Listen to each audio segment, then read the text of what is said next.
মনি সাহেব, আপনার কি মনে হয় আজও কি কোনো বিচার হবে? শুধু দিন যাবে, কিন্তু বিচার হবে বলি মনে হয় না। কতদিন হয়ে গেল, এখনো তো কোনো বিচার হলো না। যেদিন হাদি মারা গেল মনে হচ্ছে সেদিন থেকে সময় থেমে গেছে।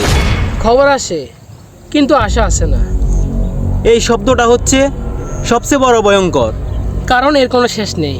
যেখানে অপরাধী শক্তিশালী সেখানে বিচার ক্লান্ত হয়ে পড়ে।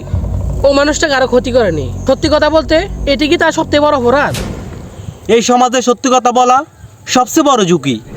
তাহলে এভাবে আমরা আর কতদিন চুপ থাকবো? চুপ থাকলে খুন শুধু একজনেরই হয় না, পুরো সমাজেরই খুন হয়। ভাইয়া, খারাপ লোকের আগে কখনো ধরা পড়ে না?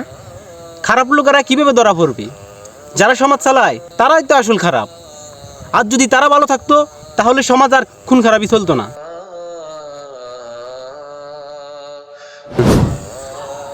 সবাই জানে কাজটা কে করছে, কারা করছে, কিন্তু আজ পর্যন্ত কাউকে ধরতে পারলো না।